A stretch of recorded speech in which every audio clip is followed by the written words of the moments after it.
Efata, welcome to my channel. My name is Erica. Happy full moon. This full moon in Pisces is absolutely electric. The energy is so strong. It peaks on September 7th at 11:11 Pacific Standard Time. Yes, I said 11:11, which is indicative of what this energy truly is: a new beginning, a fated beginning, a blessed beginning. 11:11 is charmed number. It's the twin flame number. This is an energy that's coded for everything to be new. But in order for everything to come in new and fresh the way we would like to experience it, that means there's going to be endings. Things have to be released, let go. Room has to be made in your energetic field for newness to come in.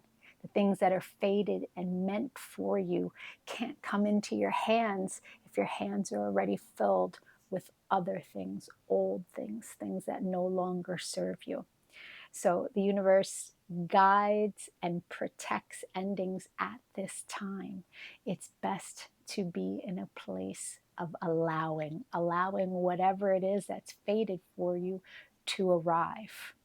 Now people go, what is that? Allowing, right? Allowing is not fighting against the current. It is being in a place of flow.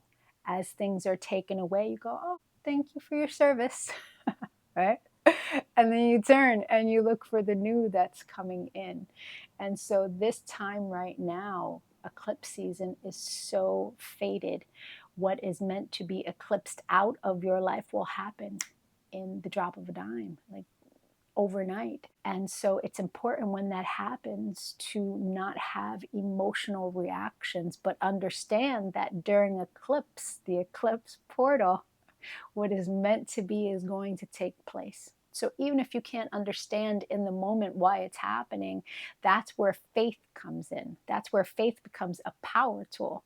Going, okay, I'm not sure why this is happening, but I'm going to trust and have faith that I'm moving on the path that I'm meant to be on. And during eclipse season, you really can't question it, because that's what the eclipse is all about. You know, I've seen a lot of things online. I've seen people going, oh, this is your time to manifest. And it's not. The eclipse energy is erratic. Things are moving and shifting. When your package arrives, you want to be ready for it. And everything that you have asked the universe for, everything that you have tried to create, you try to create it because it's a high frequency thing. You think it's going to make you happier, but you can't receive it if you're not there to meet it. Eclipse time is a time to go within, to nurture oneself so that one's frequency can stay high no matter what happens, no matter what is eclipsed out of your life. And so when I see people online misguiding, I kind of go, oh, no, please don't create at this time. It's bringing yourself into alignment with goodness, right? That's called indulging. If whatever it is that you need to do to feel good. Feeling good is a choice in every single moment, right? Even when something bad is happening, you can go, okay, I can let this get the better of me. I can go all the way into the basement in my emotions. But then for what? How long will you stay there? Right?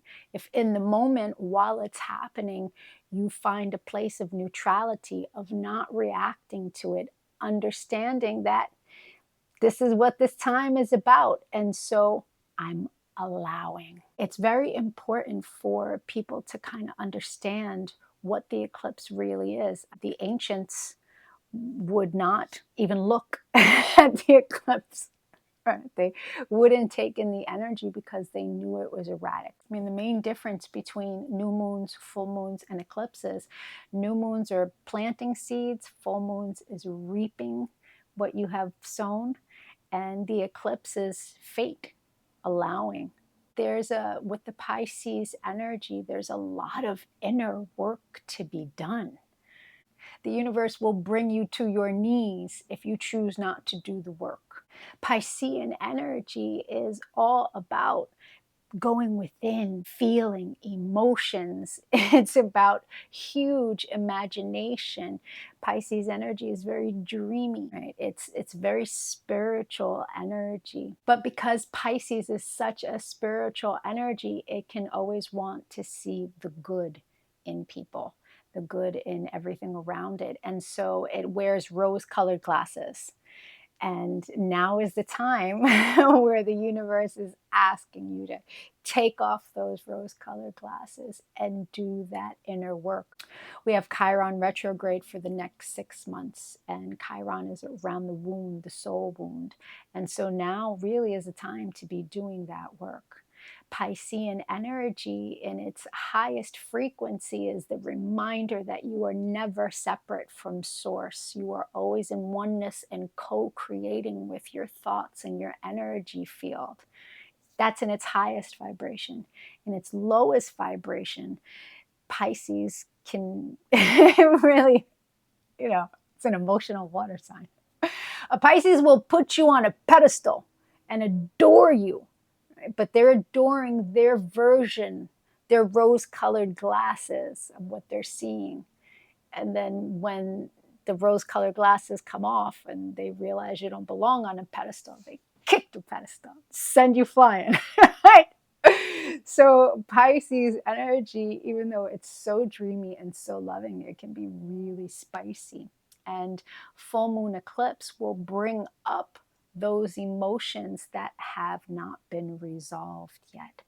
And since Piscean energy is so emotional, this is a very emotional time for a lot of people. Even if you are fine, it's a time for you to be compassionate to others and know that a lot of people are going through it.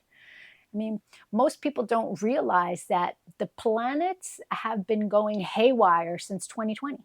5 planets went retrograde. That hadn't happened since Rome began its fall.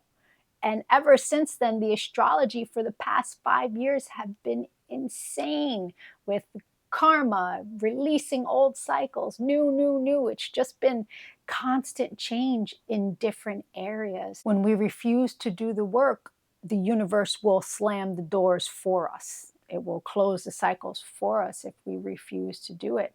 And when the cycle closes abruptly, if we haven't been doing the work, then we don't have the tools to deal with the separation, with the loss. Energies can become very, very low frequency.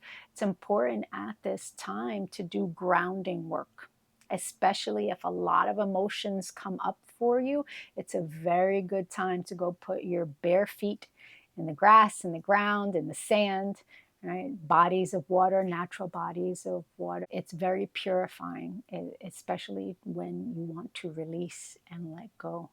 Or if the universe is like, here you go, there's the truth, deal with it. and so we find ourselves in that portal of the ending and the new beginning when it comes to eclipse season.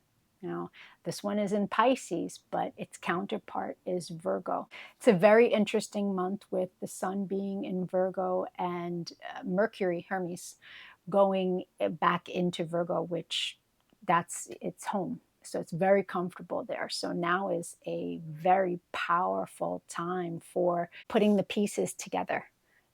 Virgo energy is perfectionism. It doesn't have to have a negative connotation. It could be just streamlining everything and the attention to detail, right? Especially the things that we're healing from. Right? Chiron is in retrograde this next 6 months. And so you've got this Virgo energy now where you can really go in and pick apart the missteps that you have taken in your life and decide where you're going to be different. Decide where your behavior is going to be different. Decide how you can create opportunities to call yourself out when your behavior hasn't changed. Right? You can use individuals around you for that. you can catch yourself in the moment and go, oh, okay.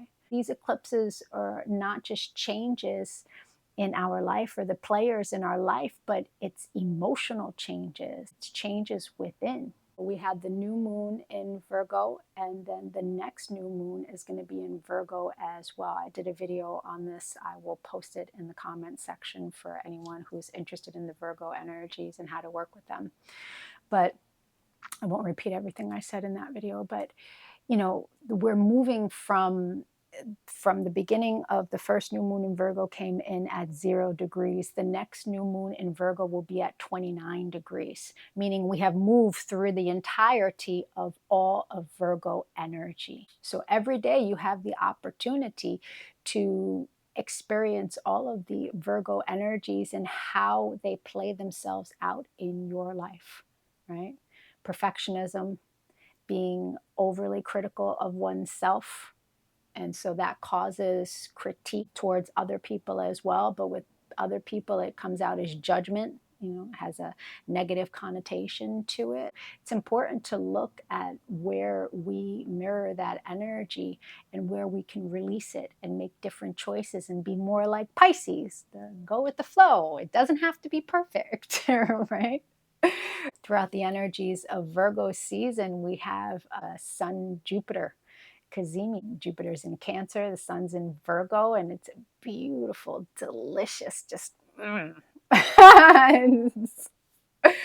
beautiful combination of those two elements of, and trined with Jupiter, of expansion and goodness, right?